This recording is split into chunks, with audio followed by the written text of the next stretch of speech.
I am Kristen Lombardi. I head Columbia Journalism Investigations, which is the journalism school's postgraduate reporting program.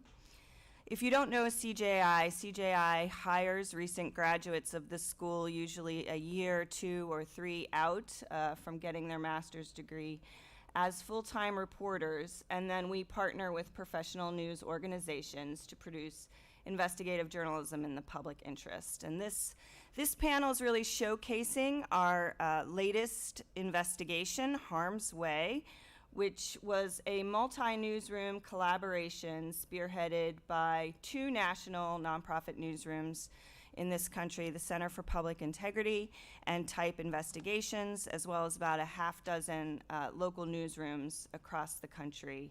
So journalists from New York, Mississippi, California, Washington State, and beyond joined CJI Fellows to really dig into what we came to recognize as a growing need for climate change-driven relocation in this country.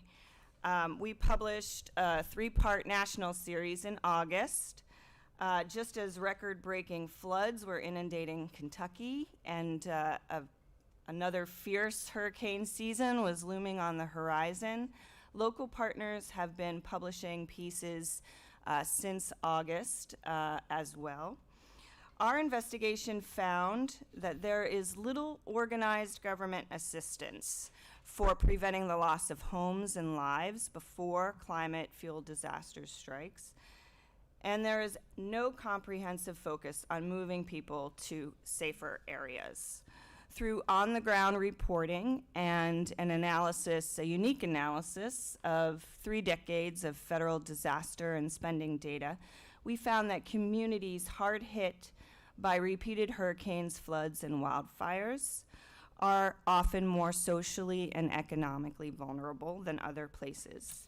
People of color make up more than half the residents in counties that experienced at least 3 hurricanes, floods, and wildfires in the past 5 years in this country, the data analysis shows. And yet communities across the country in the greatest need of government assistance to prevent disaster or prepare for disaster receive less of it, if they get anything at all. Joining me today are our esteemed panelists. To my left here on the dais is Alex Lubin. He was one of 4 CJI fellows really behind the Harm's Way investigation. Alex is a climate and environment reporter based in New York whose work has been published by NBC News, The Nation, and other outlets. He graduated in 2021 from the MA Science program at the school. And before that, he worked as a climate reporter at Vice News. Joining us from DC, we have Jamie Smith-Hopkins. Jamie, can you raise your hand? Jamie co-edited this series with Type's Sasha Belenky and myself. Jamie is an editor and senior reporter for the Center for Public Integrity. Her work includes investigations into the country's racial wealth gap, its fossil fuel export boom, and its failure to stop a decades-long string of deaths from a widely available consumer product. Before joining Public Integrity in 2014, Jamie worked for 15 years at the Baltimore Sun as a reporter. Our final panelist is environmental reporter Rochelle Glucksman. Say hi, Rochelle. Rochelle spent her summer at Investigate West, which is one of the local partner newsrooms that worked with us on this project. Rochelle is now based in Paris. She is finishing up her master's degree in journalism and environmental policy at Sciences Po. Her reporting work focuses on the intersection of climate, science, policy, and justice, and has been published in Grist, Crosscut, and other outlets. Thank you all for spending your morning with us today and talking with us about this investigation. We want to kick off our formal panel discussion with Alex. More than a year ago, Alex and another CJI fellow, Olga Logunova, started exploring issues at the intersection of climate change and housing. in this country. At CJI, we really strive to tell accountability-focused stories. We're looking for wrongdoing and harm, which is sort of the definition of investigative reporting. Often they're stories that are untold or at least overlooked and neglected, underreported by other media outlets. That was about all the direction you had from us, Alex, when you first started digging into this topic. So walk us through the initial stages of the investigation. I mean, what were seemingly untold accountability angles in the climate and housing space? And of all those sort of stories, what led you to focus on relocation? I think what led us to this series was, I mean, in part at least, before I started the fellowship, I attended a week-long, 3-day-long managed retreat conference that was held here at Columbia. I believe Alex DeSherbinen, one of the organizers of that conference, is in the audience. It was through that conference that I familiarized myself with the concept of managed retreat, which is the deliberate moving back from like flooded coastlines, inundated riverine settings, potentially wildfire-prone areas. And I met a bunch of people. After the conference, I started calling up the researchers, and I essentially asked them, what should we FOIA? That was the guiding question. What do you not know about these government programs that could facilitate relocation that you wish you did know? And what I was told sort of over and over again was that there was no real sense for the demand for relocation assistance because of climate change. Like, how many people were applying to these programs, these federal programs, to get help to move and weren't getting help was something that nobody really understood well. So we submitted a bunch of FOIAs. We tried to get answers. Ultimately, those FOIAs came back a week before we published, so they weren't, the most useful.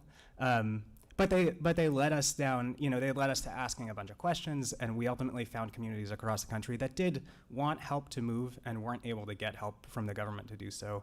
Those were places, we ended up focusing on places in Alaska. There was the village of Kotlik, a small village that had applied to dozens of federal grants to try to move. They only got, funding to move a portion of their village of 550 some people to safer ground. There was a community in Louisiana that had been devastated by multiple hurricanes and continued to rebuild, and then ultimately may be bought out by a company looking to build a rail line through their town. And communities across the Midwest dealing with riverine flooding. So yeah, I mean, it was clear that there were unanswered questions. I mean, I think talking to folks at Columbia, academics, and former government officials, it was clear that there was a lack of understanding of these problems. I know that CJI, we often try to use data to shape our traditional reporting, and we often, that's a sort of programmatic goal, and we often look to tap the university's expertise and knowledge in order to help us produce original journalism. And this question of unmet need was one that you mulled over with another CJI fellow, Zach Castle. In terms of quantifying that need, I mean, you mentioned trying to go the route of public records and getting applications from communities that had applied for funding to move, and ideally been, for our purposes, been rejected. It became pretty clear, maybe a month or two in, that was not going to be a way for us to try to quantify unmet needs. So you began working with a Columbia University climate disaster researcher, Carolyn Holtquist, to kind of help think through a pretty unique data set that would help us answer this question. Sort of talk through that experience of building this database, what its purpose was, what we were able to learn from the data and whatnot, and what it was like as a reporter to work with a researcher. Yeah. Well, first of all, working with Carolyn was great, and we could not have done this project without her help. Zach and I had both worked with data to some extent before, but never on a project as big as this. Yeah, there's just no way the project would have come together without this particular partnership.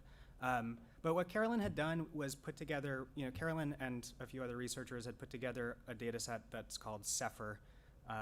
What exactly the acronym stands for is escaping me right now, but it was socioeconomic. It was a measure of climate risk and socioeconomic vulnerability, essentially. So looking at where places were hard hit and also, potentially least able to help themselves, socially and economically vulnerable. So once we understood that we weren't going to get, a trove of rejected applications that said, we want help to move, but the government won't help us, we started to look to data to tell us where places were, being really impacted by climate change, and then we're also, probably not able to fund their own relocation effort. Yeah, I think that. Anything else you want me to add about that? What was the data specifically? I mean, It was we're a bunch of speaking very publicly- vaguely about it. Sure. It was a bunch of publicly accessible data sets that were sort of smushed into one. We used, to measure like how impacted a community was, we relied mostly on disaster declaration data. And then the other big set was the CDC's social vulnerability index. We basically pulled sections of that data set. We also relied on FEMA's national risk index data. We took basically like columns from each data set and what we thought would be most useful for us looking across the country to sort of understand, to get a snapshot of each of the communities that we were potentially interested in going to and reporting to from the ground. Excellent. So speaking of collaboration, Jamie Smith Hopkins, I'd like to pull you into this discussion. As public integrity's editor on this project, Jamie worked very closely with the CJI Fellows and with a public integrity reporter, McNelly Torres. McNelly is a longtime investigative reporter and editor, as are you, Jamie. What would you say this reporting collaboration allowed you both to do, or your team to do, on this topic that you may not have done otherwise? I mean, why embark on a collaborative journalism project from scratch, basically? Yeah. Well, I mean, first off, it helps that public integrity really believes in collaborations. It's sort of baked into our DNA, so we're always looking for them, trying to create them, thinking through invitations for them. So this wasn't like an unusual sort of thing. But also, I mean, and I think this is very true for almost all newsrooms at this point. There was always a resource problem, right? Too much you need to cover, and not enough people to do it. So like we can't usually, although we often do team projects, we can't usually put 5 reporters and 3 editors on one project, and have them work on it for months and months and months. And so this is a great solution to that resource problem. It meant that we could contribute some resources. CGI could do that. TED could do that. We were able to put together a team that I think individually would have been difficult. And plus you get these benefits that go beyond just, can you assemble the numbers? You put creative, collaborative people in a room together and you'll get ideas and end up with reporting that you never would have otherwise if you were all working individually. So, I mean, to me, it's a no-brainer.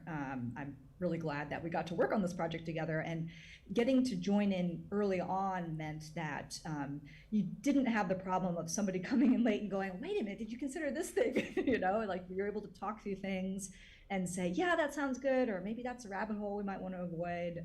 And hopefully that ended up helping everybody out in the long run. So Jamie, you saw the potential of opening up the data set that Alex was describing to a broader range of partners, and you work very closely with Public Integrity's engagement and audience team to think about a strategy for how to do that.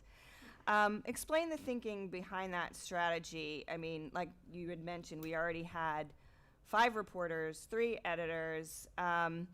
What was it about this data set and this project that you think lent itself to a multi-newsroom collaboration with, almost a dozen newsrooms working on it? simultaneously? Yeah, well, some of it is the topic, right? I mean, climate change is one of those stories where it's a story for every community. There's a lot of similarities and commonalities, but there are also things that are very specific to a community where like a national story is not going to be able to get at like, well, what about my community? Unless it happens to be focusing on that community. And so it's just a natural for big collaborations with multiple newsrooms. And so people can share resources and not everybody's having to like recreate the wheel all the time. It's a really effective and efficient way to be able to cover important things that matter to communities. And in this particular situation, the data set plus some of the document resources, from the public information requests that did come in, often from states, we knew was going to be really useful to reporters, that there was going to be something there for a lot of people. And if nothing else, just talking through hey, here are some questions you can ask emergency managers in your community and public officials. Are they thinking about this? I mean, sometimes just doing a story that gets people thinking like, yeah, maybe this needs to be on our radar can be a real public service. So I had no doubt that this was going to be an important project to be able to pull a lot of newsrooms in on, and I was just really excited to see what people would do with it. On top of that, I think that this is the kind of story where it's not just one and done. This data set, I think, will continue to be useful for people, to be able to get a better sense of what's happened over time. And, I hope that newsrooms will be able to continue to make use of it. And we're happy when newsrooms come to us and say, hey, can I get access too? Because we want more stories on this. On the topic of local partners, the team fielded a lot of questions, a lot of data-related questions, a lot of straight-up shoe-leather reporting-related questions from local partners. We asked local journalists who participated to make small video clips of their experience and their stories, and I wanted to let us listen to a very short clip from Claudia Boyd-Barrett, who is a reporter at California Health Report, a state that is dealing with a very long wildfire season, we'll put it that way. Elena, can you play the clip? Hi, my name is Claudia Boyd-Barrett, and I'm a reporter with the California Health Report. I wrote an article as part of the Harm's Way project about how wildfires are adding to California's housing and homelessness crisis. At the California Health Report, we've really enjoyed partnering with Columbia Journalism Investigations and the Center for Public Integrity on a number of projects. The first one was about climate change and mental health. That collaboration, like Harm's Way, allowed us to report on something super relevant to what's going on in our state, and to do it in a way that was much more in-depth and data-driven than we would typically be able to do as a small newsroom. So when the opportunity to participate in the Harm's Way project came about, we jumped at the chance. As with the previous project, Harm's Way was really tackling an issue that is a big deal in California. In this case, what's going to happen as more places become uninhabitable because of climate change. And it allowed us to leverage great data to ask questions specific to our state. How are wildfires impacting where people are able to live, and what, if anything, is the government doing about it? I would say working with the Harm's Way team was really fantastic. We had access to a lot of great information and data. There were weekly office hours where you could ask questions, and then a couple of times when I needed help outside of the office hours, I was able to meet one-on-one with data analysts, with a data analyst, which was really helpful. In the end, the story I wrote was published along with the national story, so we got both the national and state angle. Mine specifically was on how wildfires impact housing, and we got a lot of great feedback. I think it helped clarify the issue for a lot of readers, and we were able to cross-publish the story with some other outlets, including a national one. So I would encourage other journalists to consider collaborating with outside newsrooms, because it basically makes your story and your work more powerful. So you get to lean on the expertise and talents of others and combine efforts, and that ultimately leads to more impactful stories. Hearing Claudia talk about her experience participating in harm's way probably resonates for you, Rochelle.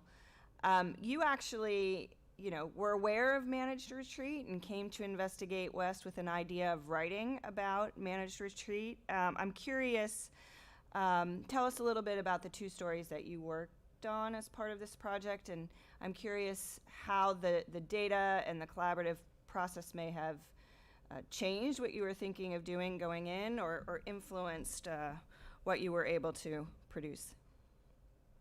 Yeah, thank you. Can you hear me okay? Yes. Great.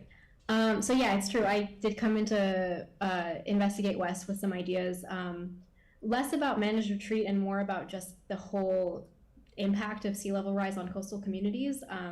Managed retreat fell more on my radar when I started working on the Harm's Way collaboration. But I had it on the back of my mind that communities would have to move. Maybe I didn't have the vocabulary for it then, but I knew that that was going to happen, and I knew, especially in Washington being such a coastal state with lots of very important bodies of water nearby, that coastal communities would be impacted with the effects of climate change. So when I started working on the Harm's Way investigation, Alex really helped me a lot because I didn't really know where to begin looking in Washington. And getting this giant data set was kind of intimidating also. So with our meetings and talking to him, I was really able to hone in on this one county that had recently experienced a flood. And the 2 stories that I ended up writing about were about this river that flooded in Northwest Washington. The first one was about the flood victims who were left in limbo while they were waiting for federal aid to arrive, and how that system just is not conducive to people who are in immediate need. And the second one was a solutions-based story, because the first question I asked myself when I learned about the flood is, well, what are they doing about this river that's kind of dysfunctional? And yeah, I think, the data and the collaboration really shaped my stories because they helped me understand where I needed to look. As I'm not from Washington State, I didn't know the landscape very well. I didn't know the need. So it was really useful to speak with Alex beforehand, and for him to very graciously share his previous reporting with me so that I could really hone in on where I felt drawn and where I felt there was need for stories to be told. So I know that for the fellows and for McNelly, one of the big challenges was finding people who were even thinking about relocation as a real solution to the effects of climate change. And I'm wondering what kind of response your pieces got. Were you able to find local officials and residents even thinking about moving out of harm's way rather than rebuilding over and over again? Yeah, it was interesting. In my reporting, I spoke with several different mayors of the county that I focused on, and they all had a different purview about managed retreat. Most of them did not want to move. They thought that moving was, the last thing that they would have ever considered. In fact, they're actually building more housing in a flood risk area right now, which is interesting. But one of the mayors who very unexpectedly said that he would be willing to do anything for his city to be safe. And if managed retreat is the way to go, then he would be happy to do that for his city. So I think in speaking with different sources on the ground, they all had a different point of view in terms of what they would be willing to do. But ultimately, the reaction most people gave is just that they want their community to be safe in however way possible. And then after writing the stories, many of the sources were mostly grateful to have their story told, especially the solutions-based story. A lot of reporting had been done about the flood and its impact, even because it was very devastating, but less so on what the county was actually doing about it. And I think they were happy that that story was being told as well. I think it's important to highlight, even though there's a lot of challenges with what they're doing, it was important for them to have that highlighted. Excellent. So one of our other local partners, Paula Dobbins of Honolulu Civil Beat, also made a clip we wanted to share about what kind of conversation her story sparked in her own backyard. I was really excited to participate in the Harm's Way project because Hawaii is an island state. We've got thousands of miles of coastline. Most of our residents live along the coastline, and climate change is something that's really, really impacting us. And so I wanted to find out to what extent Hawaii's been able to avail itself of FEMA dollars to move people out of harm's way. And what I was able to find is that we're the only state in the nation that has never had a FEMA buyout. We simply don't take advantage of the federal dollars that are there to move people out of harm's way. And I wouldn't have known that if I hadn't partnered with CPI to do this investigation. The story that I did has really sparked a statewide conversation about FEMA and our lack of access to this funding. We've learned that our building codes are totally out of date. They don't comply with national standards, and that's one of the reasons why we don't get any of this federal funding. It was great to have access to CPI's data, and Jamie Hopkins was really, really helpful in terms of helping me to interpret the data. A shout out to Jamie, who fielded all the questions. So I'm going to put this question to all the panelists because you'll all see this a little differently. But as investigative reporters, we often talk about impact. So we like to talk about impact. We don't like to think about spending months on a project and having no, not having maybe changed hearts and minds a little bit. What would you say the impact of this series has been, big or small? How have you seen people maybe changing the way they think about climate relocation? Alex, I'll start with you. Well, I think to some extent, it may be a little bit too early to say exactly what the full impact will have been. We haven't obviously seen any large-scale policy shift, not that you necessarily expect to see that happen overnight. But there were, the federal government had, under Obama, been thinking about, moving people out of harm's way to some extent. That hasn't totally come back in the Biden administration. I do hope, I don't know. I don't know that managed retreat is the solution that we want to see in every situation, but I would like to see the federal government thinking about how people will ultimately move, because people will move in one way or another with or without assistance. As far as, response from readers, I think, we got our fair share of the comment section on the articles was not always worth wading through. I got one email from a reader who said, climate change isn't real, and he sent me a picture of his thermometer outside of his house in upstate New York, and he said, this is proof. What was the temperature? I think it was like 75. But I also got some really nice messages from academics in the space. I got, the people that we, the subjects of our story, by and large, were very satisfied. I think, as Rochelle said, we're just thrilled to have their stories told. For of the communities that I reported on, one in particular, Freeport, Illinois, where there's it's a town along a river. The flood-prone area is the historically redlined part of town. So black folks live in the flood zone. White folks live safely out of the flood zone. They're in a news desert. They are desperate for a local reporter to come and look at their community. And after the story was published, I just got it was satisfying. I got they were pleased with the story. They were, I still get calls from them. They consistently want me to report on City Hall meetings. And this was a community that was wary of you to begin with. Yes, correct? it was. Yeah. For a good reason. Jamie or Rochelle, would you like to add anything else? I mean, what are your thoughts about impact, capital I or small? Rochelle, do you want to go first?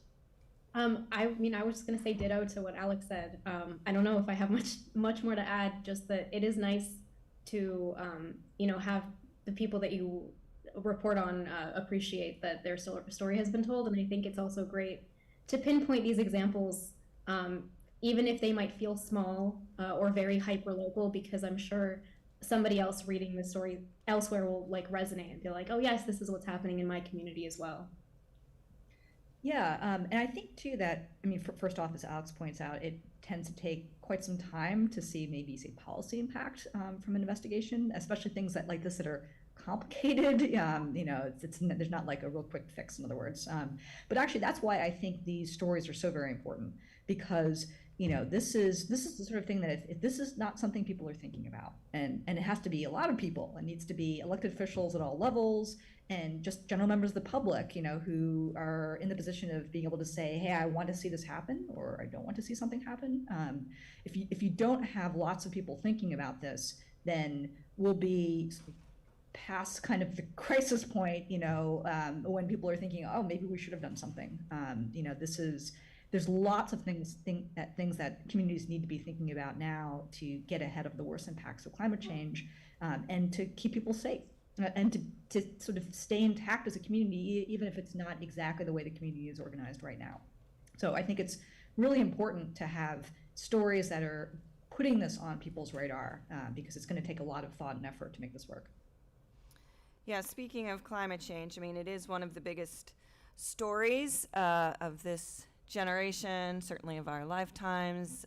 Any reporter really is a climate reporter. We've got a room full of journalists here, some international and some just starting out, students at this school. I'm curious what advice you might give a reporter looking to cover climate change, either to develop it as a beat or to do some kind of accountability focused story, which I think we need more of on the climate beat, more investigative reporting on the climate beat. What do you wish you would have known going into this, maybe now that you can offer as advice or tips for anybody who's interested in telling these stories? You want me to start? Yeah. I think, I don't know if I never necessarily have advice about going into this project off the top of my head, but going into the climate beat, I think one thing that that doing this project taught me is that the more, I now think that the more interesting stories are about how people are going to adapt to climate change. The science is settled at this point. We don't need to, I don't know. I think as I continue to cover climate, I will spend probably less time talking to atmospheric researchers and more time talking to people who are experiencing the effects of climate change. I think that's really where the accountability angles are too. People are being harmed by the effects of climate change and being harmed by the lack of a proactive sort of adaptation response from the government. And I think there's just a lot of opportunity for stories that dig into that. Jamie or Rochelle? Yeah, I think that's exactly right. And just a reminder that you're right, everyone is a climate reporter at this point. There's ways to work this into every beat. So I think just keeping that in mind, keeping an eye out, reading stories about adaptation and climate impacts and things like that, and sort of thinking through like, where is this showing up in my community? How can I work this into my housing beat, my government beat, my community beat, because there are absolutely going to be opportunities. And it's sort of these showing what's happening now, I think is what prompts action later. Rochelle, did you want to add anything?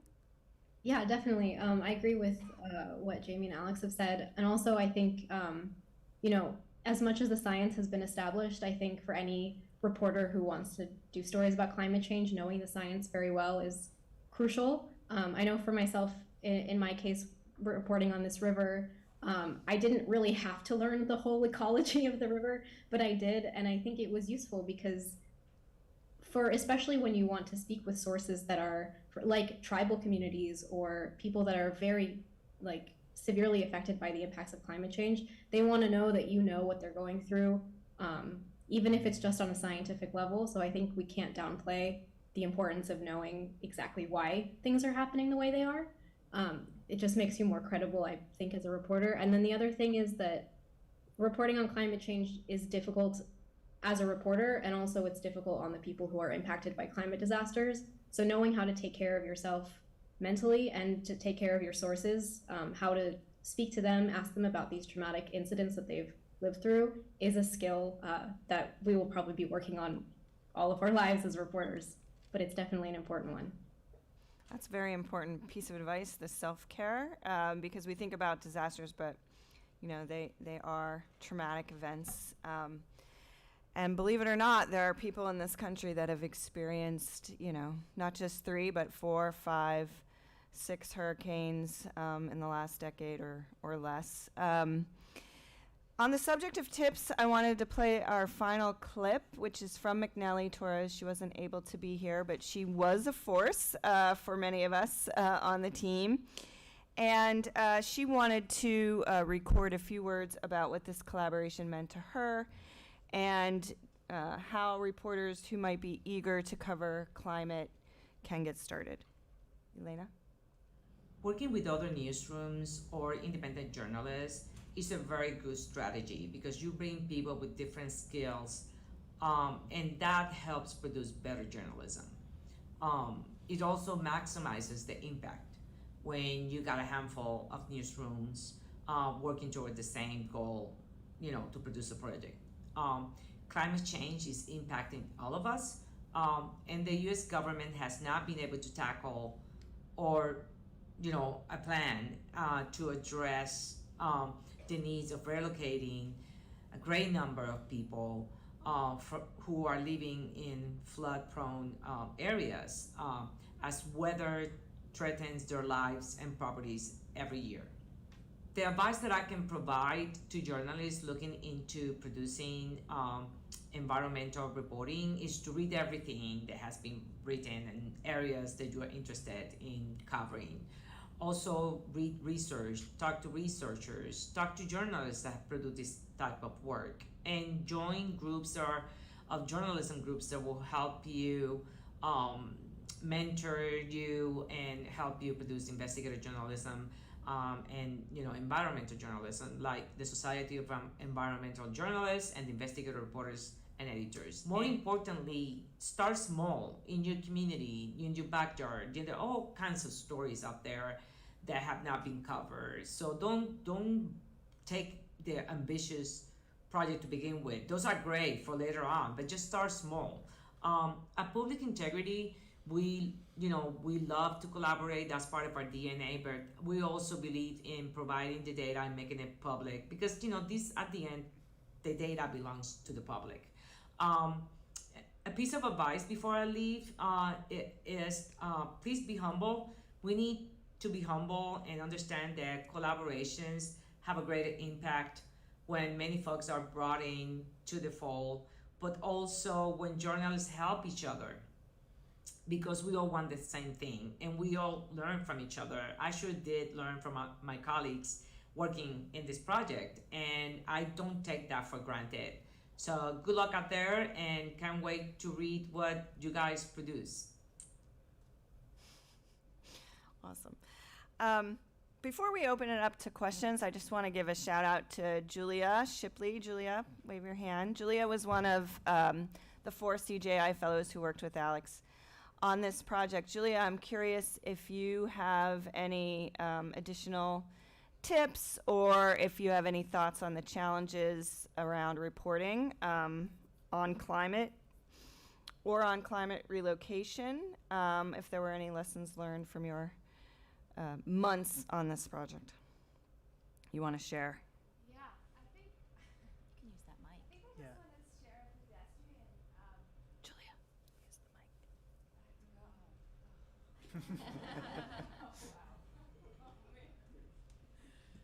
mic. You didn't tell me that. So I want to share a pedestrian tip. So, in the early months of working on this project, we were still under the COVID protocols and, weren't actually in person with each other.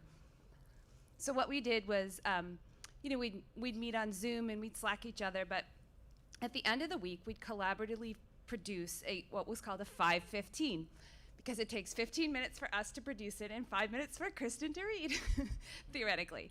But it was a great way of parsing our week's work and understanding what we had learned and what our questions were and, things to follow up on. And just, it was such a great exercise to kind of, because this project was so vast and so overwhelming, you could almost be like a deer in the headlights. But then when you just do one small thing and another small thing, and then you connect with your colleagues, digitally or actually, you begin to, it's like putting together a puzzle, and it's like, oh, okay, there's this part, and then there's this part, but the middle is a mess. And then week by week, we would kind of begin to knit it together. So I think that was a funny, tiny little thing, but it was so helpful to kind of, as a way of parsing all the information we were gathering. That's it. Yes, very important to organize and synthesize what you're learning along the way, especially on big projects like this. I also want to recognize another audience member, Alex DeSherbinen. Alex, can you raise your hand? Alex is the Deputy Director and a Senior Research Scientist at the Center for International Earth Science Information Network, CESN, at Columbia Climate School. Alex, you happen to organize the Managed Retreat Conference that's been 2 years, I think, in the making. You have another coming up this summer.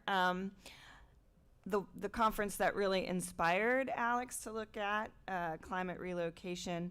I mean, I'm curious what policy outcomes on climate relocation you would like to see and why, if you don't mind sharing. You can kick off the audience Q&A. Nothing like being put on the spot. Yeah. Well, just to say that the next Managed Retreat Conference will be in 2023 in June, and it's going to be from the 21st to the 23rd, so if people are interested in that. We had some nice spin-offs from the last one where we actually had a special issue of Science Magazine, which really came out of the first Managed Retreat Conference in 2019, and they started talking to a number of people, ourselves included, and so we had a very nice set of articles that talked about this issue from different perspectives, and more scientific than journalistic, but there was a bit of a mix. In terms of policy, I think one thing just to bear in mind is that the number of properties that are at risk of being flooded routinely by sea level rise and extreme events as these hurricanes, not just the wind force, but the actual rain that's being dumped on areas, which people don't often think as much about, but we saw in the Bahamas a couple of years ago, this just a system in Houston with Harvey. We just saw these systems sit and camp out on a location and flood, huge areas as a result. And that the number of houses that are going to be at risk, it just runs into the probably high billions, if not trillions, in assets. And so the government's never really going to bail everybody out. I think that just has to be a reality. We also have these perverse incentives through the National Flood Insurance Program. I think that's worth reporting on and figuring out how to rectify some of these perverse incentives. How do you prevent second homeowners who are, buy luxury places in nice locations from tapping into the same funds that low-income people who are desperately in need of being relocated because they have nowhere else to go? How do you partition that and do it in a fair way? The government's not real good at these sorts of things, let's face it. In the case of Ile de Jean Charles, which was down in Louisiana, one of the things that we saw was that the government, everybody criticized the government extensively, and I think journalists have a role in that, and I understand the government doesn't always do the best job, but they are constrained by bureaucratic rules. So when HUD stepped in and said, we're going to relocate this Native American tribe basically out of Ile de Jean Charles and into other locations, HUD had rules that required that housing be made available to everybody in Louisiana, regardless of whatever, race, creed, or color. So that immediately went up against the Native American population's desire to have a place set out and carved out for themselves. So this has been repeated in many other locations. It's taken years for, I think it's Newtok in Alaska, to move back from the shore because the government instruments are not well tailored to this problem. Thankfully, you have the GAO and some other groups that are actually starting to investigate how to do this better, and I think journalists can help nudge that along in the right direction. So that was a long-winded response, but hopefully helpful. Yes, actually, one of our 3 stories looked at the relocation of Ile de Jean Charles and how rigid, that was one of the criticisms, how rigid the bureaucratic rules are. And the necessary, the need for us to think more, with more flexibility about how to move people. I wanted to open it up to any questions from the audience, and we also have questions coming from the virtual audience, so maybe I'll start with that. We have a series of questions here from the virtual audience, and if anybody wants in the live audience to ask a question, just come up to the microphone and ask. So, yes. Yeah, go ahead. Okay, so this time last year I didn't know what GAO was. It stands for Government Accountability Office, and they are often asked by members of Congress to produce reports. And so you might be interested to know that the GAO produced a report when God was a baby back in the early 2000s that let Americans know that people in Alaska were at risk from sea level rise and coastal erosion and subsidence. And since then, they've produced at least 2 more reports that kind of confirm that this is a national problem that needs to be addressed. But then there's this gulf with political action and policy. But, so, GAO, Government Accountability Office. So, Alex, I'm going to ask this question of you. Nick in our virtual audience asks whether the Zephyr database is public. So maybe you can talk a little bit about the underlying data sets for Zephyr. The full data set is so enormous that, it's not entirely public, I don't think. But most of the data comes from public sources. And so what we ended up doing was I basically just rebuilt. I used Zephyr as a guideline for data sets that we thought might be useful to us. And then I pulled those publicly available data sets into a data set that we built. It was county level data. But I think we can share that, right?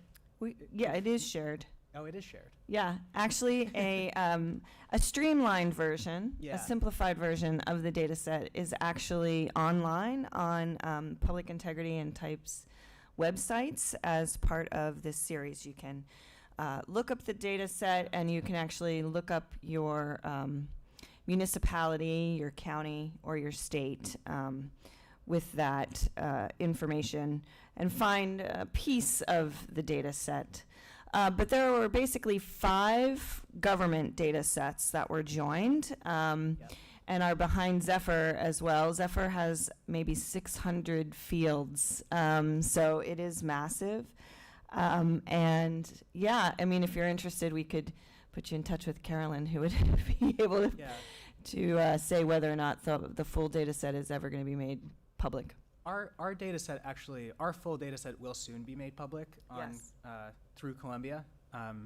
But also you can reach out to me directly, and if you're interested in our data set, I'd be happy to share it with you. So we have a question from Roland, who asks whether any of this reporting is on the persistent water crisis in Jackson, Mississippi. Is there going to be any reporting around the persistent water crisis in Jackson, Mississippi? Jamie, maybe you can answer this question because we've had 2 Mississippi partners that are working on this. Yeah, and I'll have to pull the close. My recollection is that one of the stories that a Mississippi partner wrote, he wrote several stories actually, and one of them he's pulling the threads of all the ways that people are being impacted by climate. Water is one of them. I think he specifically mentioned Jackson. Yes. But this was not an investigation, into that specific situation. It was looking at sort of the broader impacts and the needs in communities, for something different.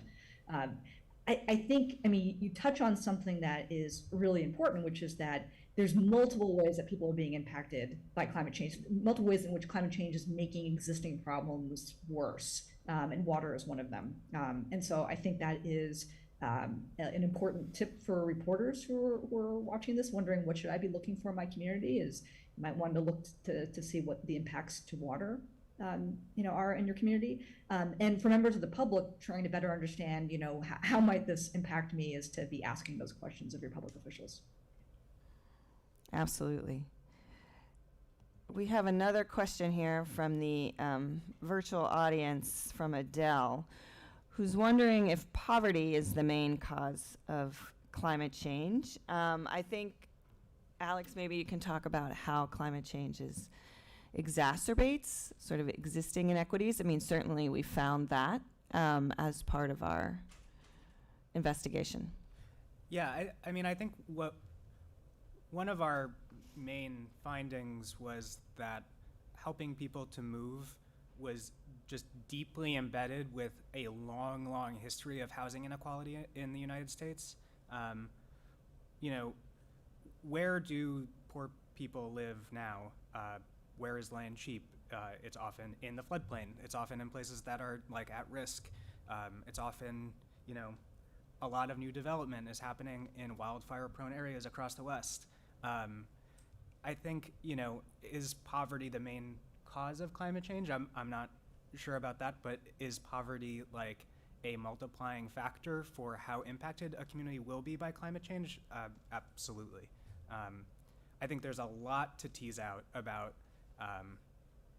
in terms of like solving the problem of where are people to live as the climate changes, addressing the problem with like the history of housing inequity in mind as solutions are built is going to be really, really important. Yeah, talk a little bit about Freeport and Sure. what that is a microcosm for. Yeah, so this community was, this is the community that I mentioned earlier, which was, there's a redlined part of town.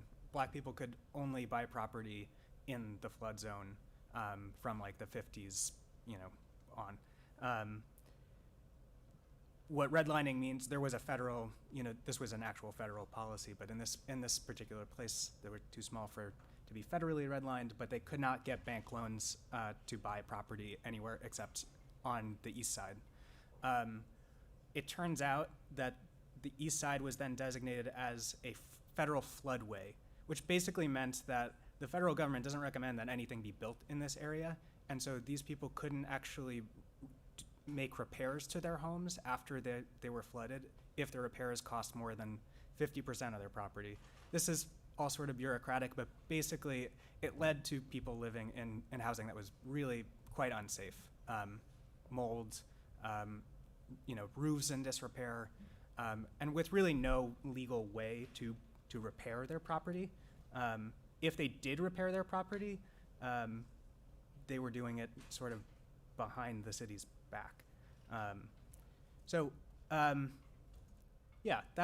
think as a,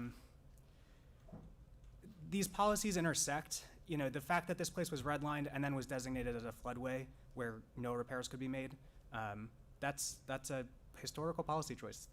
That's not an accident that ended up that way. And in terms of, now they're going through a buyout in this part of town, but the residents don't trust the local government because they've been, screwed over and over again. And so it creates these intractable problems that are really difficult to unwind. Yeah. Jamie, did you want to add anything about climate and how it exacerbates existing inequities, which I think is what we see when we see poverty connected to climate change? Yeah, no, I think Alex put it very well, which is that it's there's some level of vicious cycle going on as well, but a lot of this is that when people talk about climate as a force multiplier, that it's making things worse. One of the things that's making worse is poverty and the ability of people with fewer resources to get themselves out of bad situations. Absolutely. I'm going to give the panelists a few minutes to say any closing remarks they might want to add, and ask if anybody else wants to ask a question or make a comment. Feel free, now would be the time. Rochelle, do you want to have any closing remarks? Working. I don't think so. I think we covered everything really. I would just say that like climate stories, like you said, are everywhere, and we're all climate reporters at this point, and it's very important that we find these nuanced stories moving forward that, you know, not only give in to the doom that sometimes we might feel about climate change, but also the solutions that are, you know, being done to address these issues, especially when they're about local climate action and how people are, you know, adjusting to living with disasters that happen increasingly. Kristen, I have a question. Yeah. In the wake of Hurricane Ian, in a part of Florida that is a mixed area, Fort Myers, Sanibel, that's an area where there's a lot of wealth, a lot of sort of, luxury spas and so forth, and you see a lot of images of those. But if you've lived there, you know that the people who serve those communities, that is to say, work in the resorts, provide food, grow the food that is there, are scattered throughout the community. How would you use the data set to help tell that story in a way that isn't being now? You know, you usually get the usual reporters in the hurricanes, you know, the story, the images of flooded, but how would you do this story of Ian in that part of Florida better? I think one thing that we found in the data set was that counties that were one county inland had a comparable number of disaster declarations to the counties right on the coast, but way less federal assistance through the programs that we were looking into. They were often poorer communities. You know, you just go one county off the coast, and like, I think that's probably true. We didn't look at this, so I can't say for sure. I would imagine that it's probably true within the counties too, that there are like the areas along the coast probably are wealthier, getting more assistance, and you know, just off the coastline you're probably seeing a little bit less. I think there's a way. If your question is how do we cover a news event like this without being the reporter in an umbrella on the coast and looking at all the rich people's homes being damaged and the things washed up, I think you talk to the people who are, the people who are not those people. You find out what kind of assistance they're getting, who from the government has spoken to them, what do they want also? You know, do they want to rebuild? Do they want to move back? Where are they going? Are they staying with, their family in Jacksonville? You know, I think you don't do breaking news coverage. You take a step back and you do sort of the next day story about how people are really adapting to their situation. Does that answer your question? Yes, thank you. Jamie, did you want to add anything? Well, and I think that what Alex is getting at is really important, which is that there's a lot of breaking news disaster coverage, but there is less, although more than there used to be, which is good, a lot less of like, what about 6 months down the road and a year down the road and 5 years and 10 years, because these impacts ripple. Yep. Excellent. Any further questions? Yes, do you want to come to the microphone? Hi, thank you for the talk. I'm Judith from the RTL Journalism School in Germany, Cologne. And I was really interested in seeing how many parallels there also are with the struggles and climate change in Germany and here, because we also struggle with a lot of floods. We just had the largest floods in hundreds of years with hundreds of deaths last year. And I'm really interested to hear if you have done any international cooperations or if you're planning any, or if you're open to cooperating also maybe with other countries that are also struggling with climate change. I can say that this project obviously was domestically focused. CJI has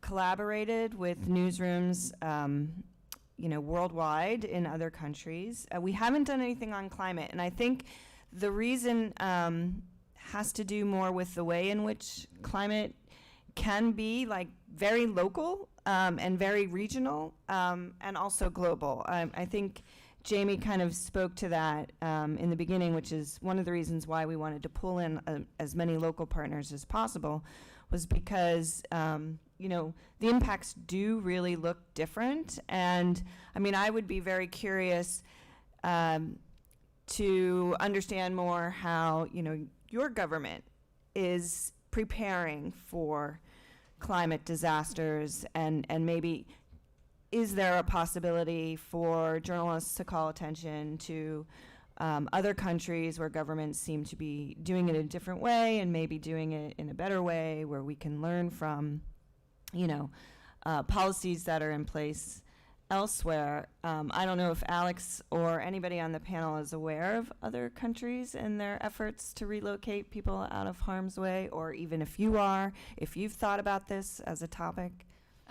Yeah, maybe if I can. I was thinking also the discussion of relocation is not so big as I'm aware in Europe, and I think it's also because if you look at a country like Germany, which is large within Europe but comparatively small compared to the US, we have a lot of regions that are flood prone, and it's a very, very densely populated country. So I wouldn't really know if we had to relocate everybody that lives in a flood region where, and if there's even enough space to relocate them. So it's a really different discussion, I think, in countries that are more densely populated. I would love to know how that discussion is playing out in Germany. I do know that New Zealand has a fairly progressive, managed retreat plan built into their climate plan. I can't off the top of my head recall the details, but in short, we were really laser focused on US programs and trying to call attention to their insufficiency in this regard. So we didn't spend a lot of time doing international work, but I'm fascinated by how these questions are playing out elsewhere. I think you might see more and more. I mean, there are already news organizations that do collaborate internationally. So I think climate change is just going to become more and more of a topic. Obviously, it's affecting people across the globe, so it would make sense. And I would encourage you to even start in your own country, collaborating. Did Jamie, were you going to say something, or who? Just there's such potential to share solutions, because even though things are very specific, like some things aren't going to work everywhere, there's a lot that communities can learn from each other, and not just communities in the same country. Absolutely. Any other questions? Yes. My question kind of surrounds government agencies and policymakers. So I'm just wondering how you hope that your work will be heard by government agencies, both nationally and also on a local level. And what do you believe their role is in collaborating, if any, and kind of where do they stand in this solution process? Alex, do you want to take a stab at that? Sure. I mean, I think to some extent we suspect that people at the agencies that we were talking about, they were mostly FEMA and HUD in our case, we suspect that they are probably reading our stories because we talked to so many of them. We bothered a lot of people at both agencies, both current employees and people who had recently left their positions at the agencies, to really try to, we were asking the agencies to be very specific with us about what they were doing to help people, get to safer ground because of climate change. We don't know, though, for sure that that they took our reporting seriously. They didn't send us a thank you note. So I wish they would. But our hope is that it resonates among the folks who are working in positions where they actually could affect change on from a policy standpoint. But yeah, I think when Kristen asked us about the impact, I think it'll take more time to see that play out if it does. So knock on wood. Well, there are also people at local government agencies and state government agencies. So Rochelle and some of the local reporters may have heard a lot more from their local sources than we heard from federal former government employees and current government employees. Rochelle, did you happen to hear from, for instance, the local emergency manager that you interviewed? Well, the local emergency manager was very helpful. I think they're of a perspective where they've been working with the FEMA systems specifically that have been in place for a long time, especially the county that I looked at have applied for FEMA buyouts in the past. So they were very familiar with the bureaucracy and the challenges and the, mishaps that go on with getting things done after a disaster. And then on the flip side, the people that are working on response and recovery at the same time, I don't really know, but I would hope that perhaps people in Washington would read one local story where people are working together to fix this problem and then feel inspired to implement the same kind of response elsewhere in the state. I don't really know if it'll change anything, because I did speak with representatives and policymakers as well, and they're all very aware that there are issues with the system of how FEMA works. Not that they're necessarily upset with the FEMA people, because the people are nice according to them, but really I think they're very acutely aware of the issues that exist, but not so much how to solve them moving forward. But hopefully stories like this will help, raise awareness. I was going to say Julia, was kind of a hound dog with former federal officials, and so she may be able to say for certain whether or not the stories made their way through FEMA.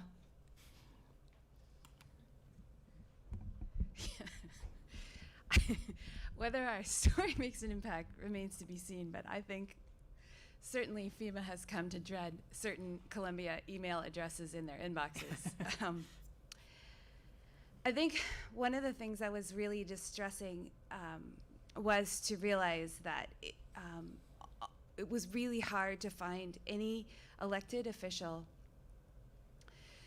who wanted to talk or admit that that their constituency might need to be relocated. I mean, we were talking to people. Our shoe leather was about people who hadn't just had one hurricane; they'd had 3 hurricanes. They'd had 4 floods. I mean, their houses had been demolished not once, not twice, but sometimes 3 times, and they were still not able to get the funding they needed to move out of harm's way. And it's frustrating. You care so much in your reporting and believe in what you're doing, and then the story airs and the world looks the same. But I do think that we sent all our reporting to all the people that we were talking with and interviewing at the federal level, and I got some responses, but it's mostly quiet. But I know that they know that we know. So I believe that in itself is a change. Absolutely. I mean, yes. No, go ahead. Do you want to come to the microphone?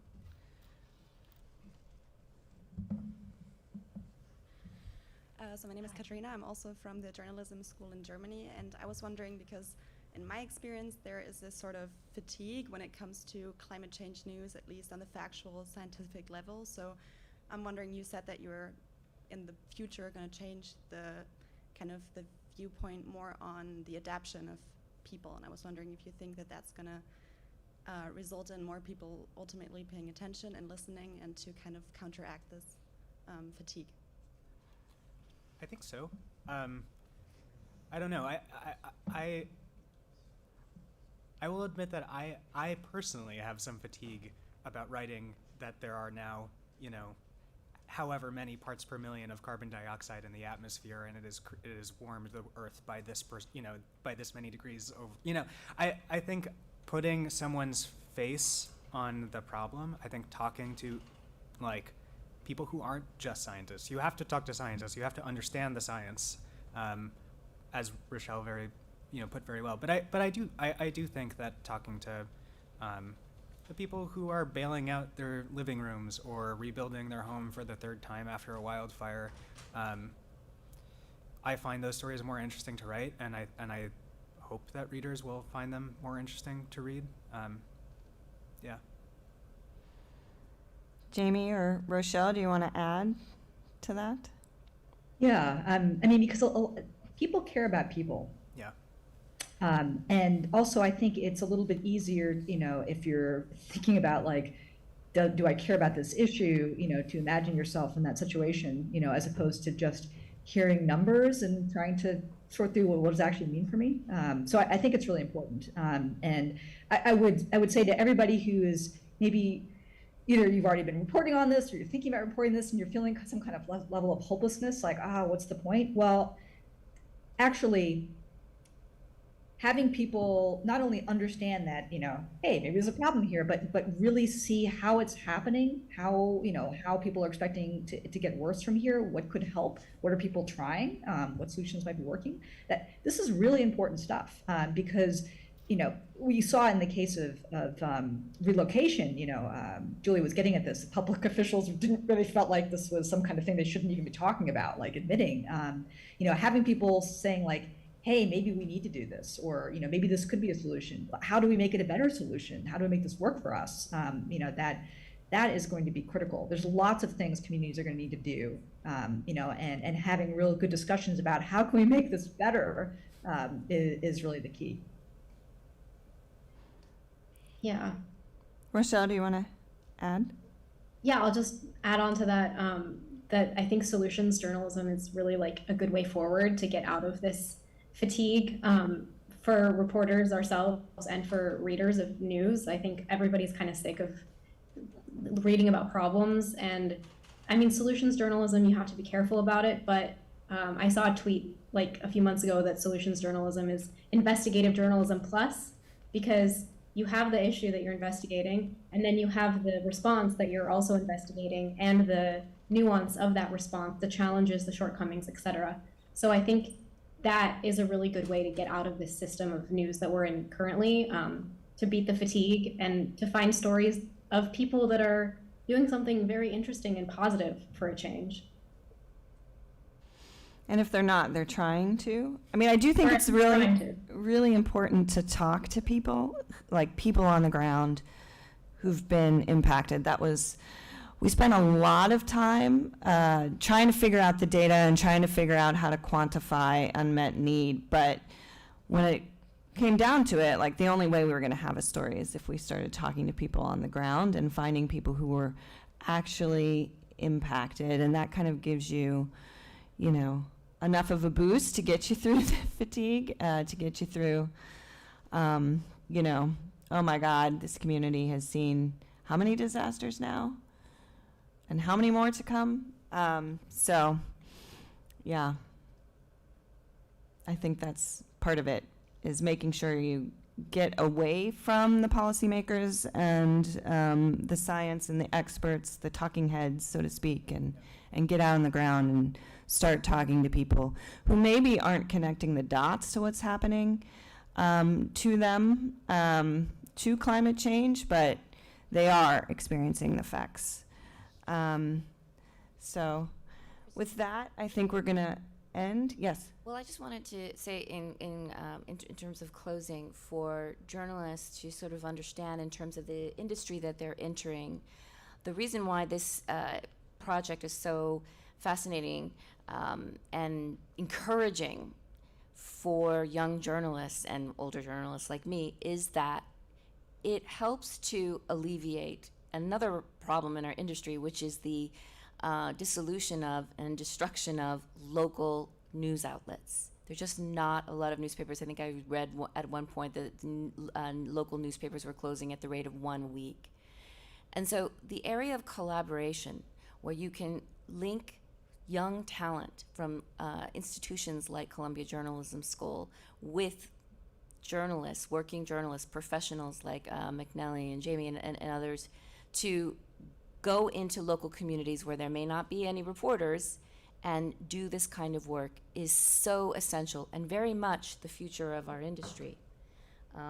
And wanted to sort of have you, Kristen, talk about how running this project has helped to, to create a little bit of hope in this arena.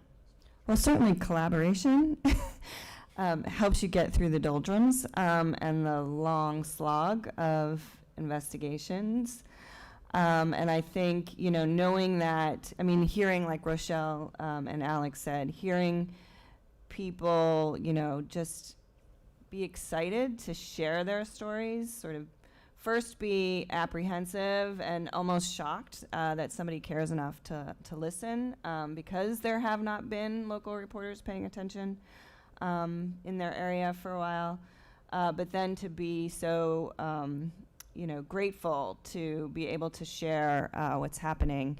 That also gives you a lot of energy when you're feeling down, and inspires you to keep going. So I think, like, just for the health of the industry, collaboration is just it's so important on so many levels, even a personal one for journalists. But obviously, I think it's important for newsrooms that may be smaller than they were and have to be more discriminatory in what they cover. And it's important to people, who are living there, who are living without reporters paying attention. And certainly important to young journalists, like Alex and Rochelle, to be able to extend their training and experience, putting them on the ground and having access to data sets, mentors to help them understand those data sets, and connecting them to real life stories. Yeah, it was great. Yeah. Yeah.